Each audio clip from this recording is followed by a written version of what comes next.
¿Qué tal? Bienvenidos a Galería VIP. Está con nosotros Max Correa. Él es el líder, el que lleva a todos los campesinos agrupados en la Central Campesina Cardenista. Bienvenido. Buenas tardes, Joy. Cuéntanos un poquito acerca de este pronóstico que hacen para el 2012 de 1 millón de personas más en pobreza alimentaria. Sí, lamentablemente la condición de crisis agroalimentaria derivada por la sequía, por las heladas y las inundaciones, pues están generando una escasez de alimentos, sobre todo en el medio rural. Paradójicamente, donde se producen los alimentos, habrá este 2011 escasez de alimentos. Pero también hay que decirlo, las mismas condiciones económicas del país, el desempleo, la disminución en la capacidad adquisitiva del minisalario, también a muchos mexicanos del medio urbano los van a dejar prácticamente en condiciones de pobreza alimentaria.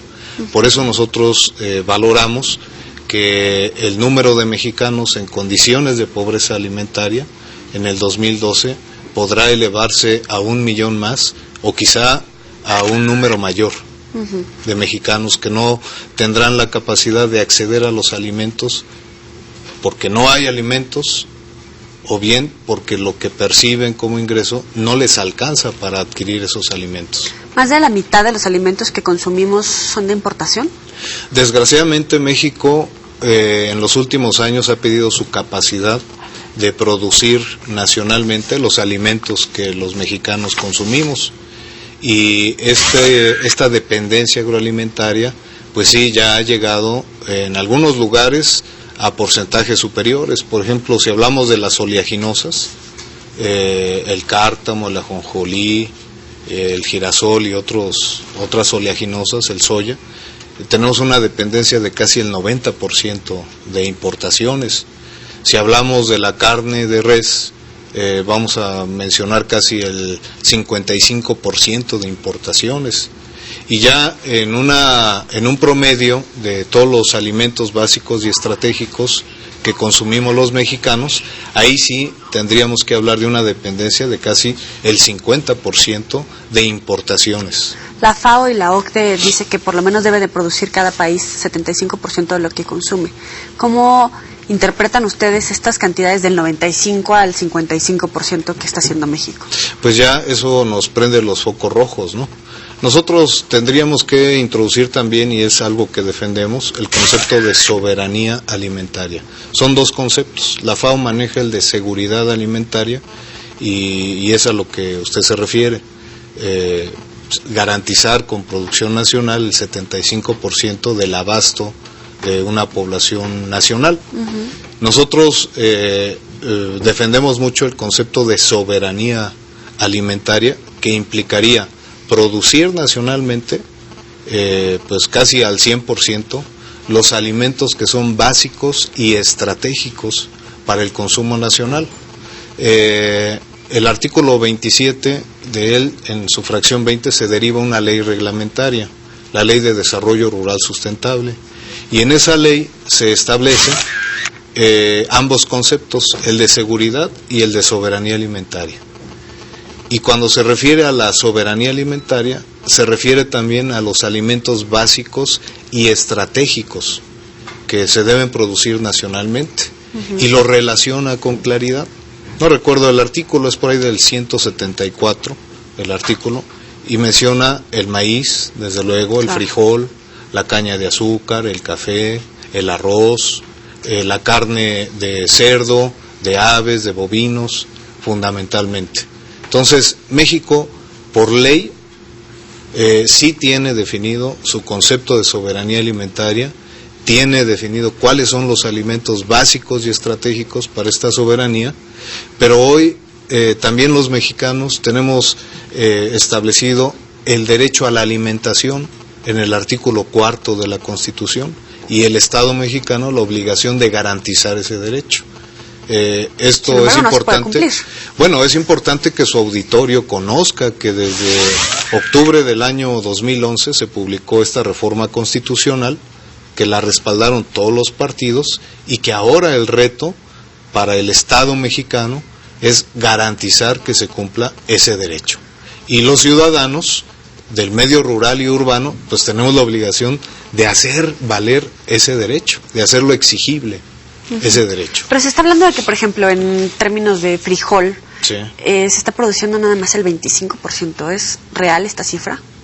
Bueno, actualmente sí, porque prácticamente se perdió toda la cosecha de frijol por la sequía.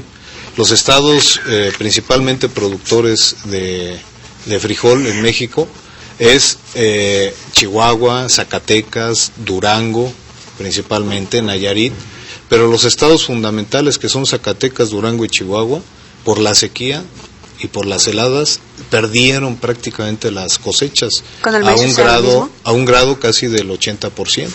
Entonces es uno de los alimentos que este año van a escasear y su precio se va a incrementar tremendamente. ¿Con maíz igual?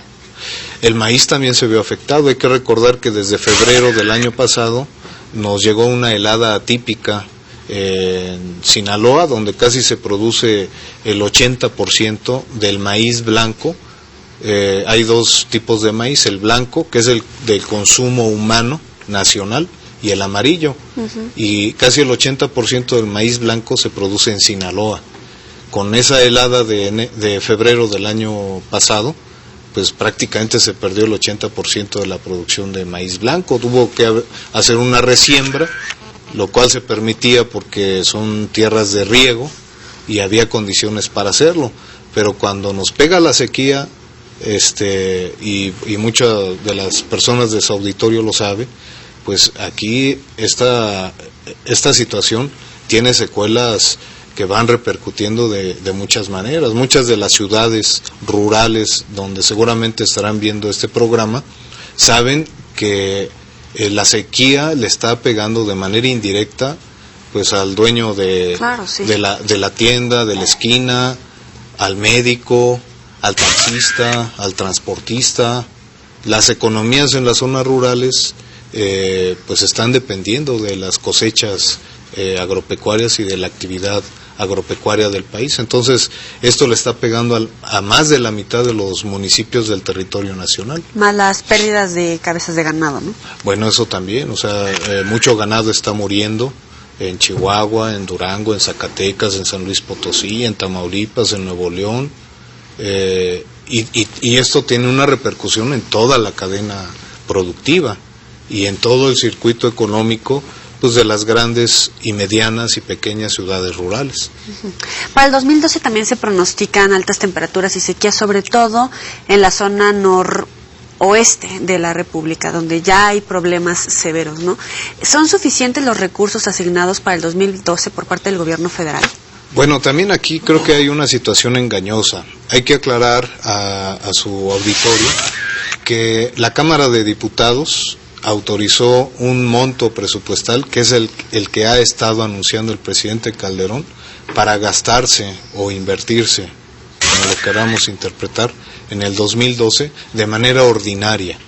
Es decir, no se trata, lo que ha estado anunciando el presidente, de una partida extraordinaria, sino se trata de un refrito, si me permite el término, de una cifra que ya los diputados habían previsto, ¿verdad?, y que obedece al proyecto de presupuesto que mandó el Ejecutivo a la Cámara de Diputados.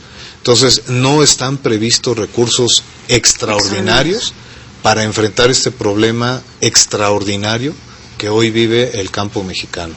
Y se vienen siguiendo algunas secuelas. Por ejemplo, hay créditos de refaccionarios en el medio rural, sobre todo en el noroeste y norte del país, que no se van a poder pagar en los próximos años porque no hubo cosechas. Entonces tiene que verse una política que permita la reestructura de esos créditos, de los pocos que da la financiera rural o la banca comercial, Y entonces sí necesitamos acciones extraordinarias, presupuestos extraordinarios para una situación extraordinaria que hay que reconocerlo, pues rebasa también al gobierno federal y sobre todo a los gobiernos de los estados y a los gobiernos municipales.